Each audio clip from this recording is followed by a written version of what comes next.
Welcome to Ace Will Travel, and today we're going to be talking about our trip to Lake of the Springs. So, was it good? Was it bad? It was pretty good. So day one, my friend and I drive up with just our trailers, and the wife and kids followed later because of school, work, all that fun stuff. We set up all our camps. We actually found a spot really quick. Now, Lake of the Springs has very limited full hookups, very limited. And we did happen to find one spot full hookup, but you know, when you want to camp together with another family, you don't want to, be on separate ends of the park. So we drove around a little bit more, and we actually found spots super easy. It was, not full hookups, but it had water, it had power, and we were only going to be there for 2 nights. So we thought, no problem, we could make it. So then what we did was we went ahead and we started setting up camp. He made sure, helped me out that I was level, and worked with him to make sure he was level. And then we went to work, kind of getting everything all set up. Now, a couple of things with my trailer. I think all trailers, you got to charge the sewer system, right? So you got to prime it, got to put the little natural chemical in there to make sure you're not getting any stinkies coming up through the toilet.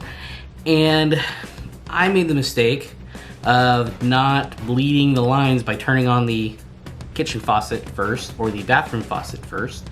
I decided, I'm just gonna use the toilet first. And, well, needless to say, air in the line of the toilet does not work out well. Needless to say, as soon as the air hit that line, my toilet shotgunned a bunch of water all over me, all over the bathroom, the wall, the ground, everywhere. Needless to say, I had to clean it up before my wife got there. But it was a mess, and my friend got a nice kick out of another one of my follies.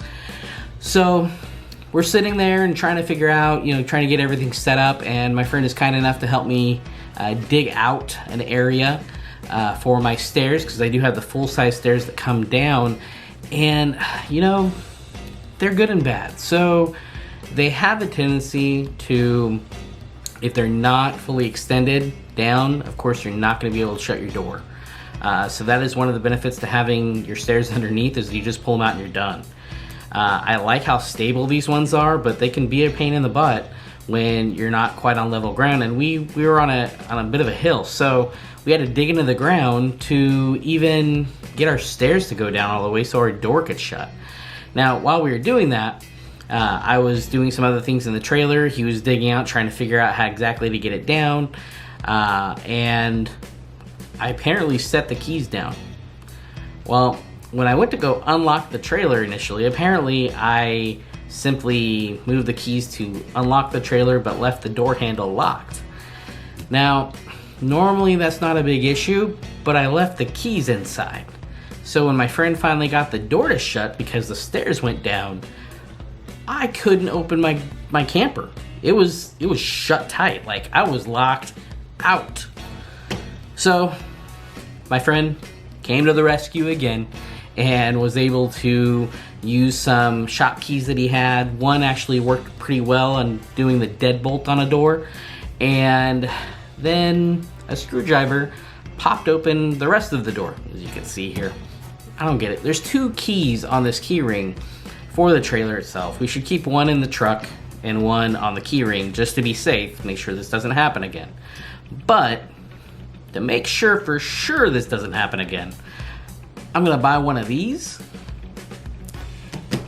and there'll be an instructional video to come for me installing it, because if I put a keypad lock, oh man, that will help out tremendously.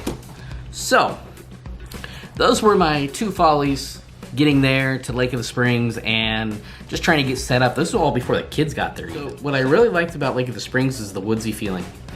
You really did feel like you were camping, not like at an RV resort. So that alone really kind of relaxed me a lot more, I think, than previous trips. So if you're into that, go for it, take it. It's gonna be awesome. My friend and I went out to lunch while we were waiting for the kiddos and the wives to get there. And then after they got there, shortly after the kids and the wives got there, we had a friend into our campsite, as you can see here. So the deer was suspiciously friendly. I think they're used to people a tad too much. But you know, it was kind of cool, kind of freaky. It was like one of those things where you're wondering whether the deer was just going to, you know, what is that? Stab your friend, or what's that word? Charge. No, when they gouge, when they impale. Oh yeah, so you're sitting there waiting for the deer to impale your friend while they're petting them, like a Final Destination scene. But it didn't happen, luckily, because the deer just kind of stammered off on its own. We finished the night just relaxing, which is really nice.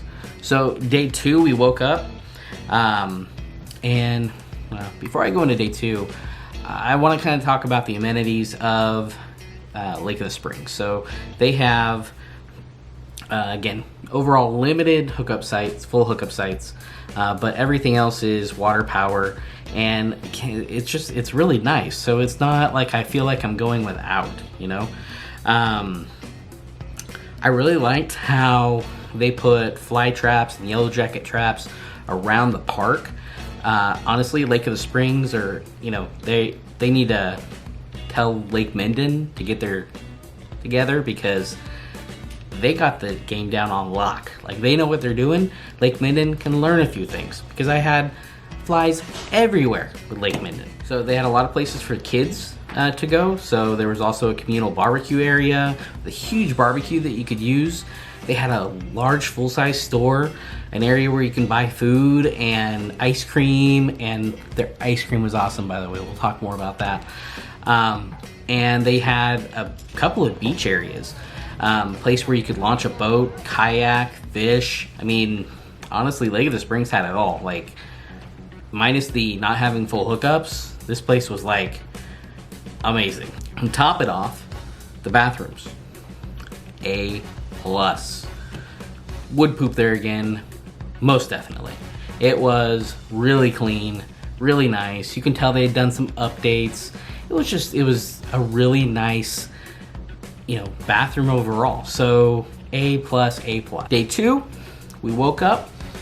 We had French toast. Well, kids had French toast. We had stuffed French toast for breakfast. We ended up going to the lake and checking that out. And finding a spot to park was a little rough. We had to go up and around to different spots, but we ended up finding a spot and being able to go down to the beach. Social distancing occurred 100%.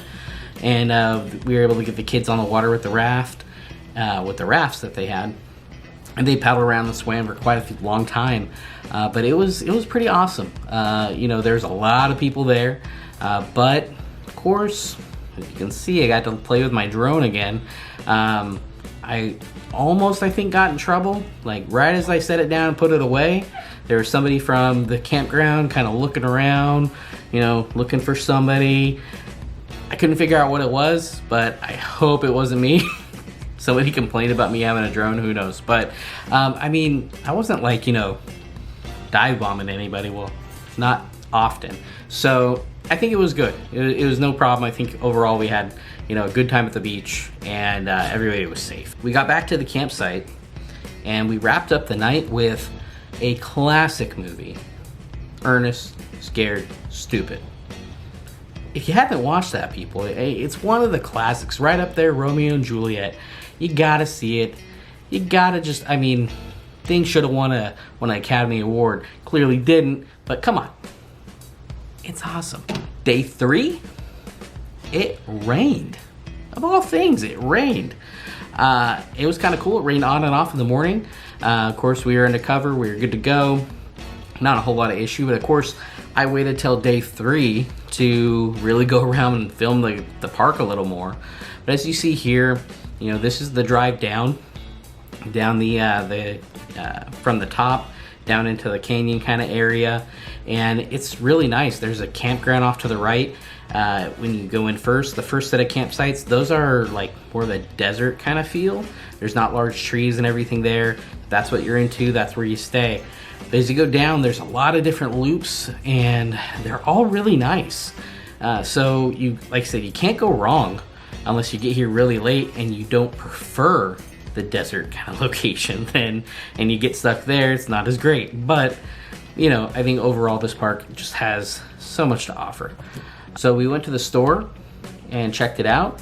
Again, really large store. There's a lot to offer. We got ice cream there, hung out, ate ice cream, and then we went to play putt-putt golf. And putt-putt was really fun. Honestly, this is one of the better courses that I've seen. It was built into the hill, and they had a lot of things set up really, really nicely, and it was well kept. Minus, you know, a few leaves on there, but it just is what it is. But out of the places I've seen so far, this is one of the best courses that I've seen set up by far. So that was our trip to Lake of the Springs. Honestly, again, my favorite park so far. So out of every Thousand Trails site that I've reviewed so far, this has been my favorite. So everything's probably going to be compared to Lake of the Springs. You know, we go to another site. Is it good as Lake of the Springs? I don't know. But next, we'll be headed to Turtle Beach. So check us out there. Make sure you like, you subscribe, you hit the blue icon there to make sure that you like it, so you see all the content that we got coming out. And as always, keep traveling.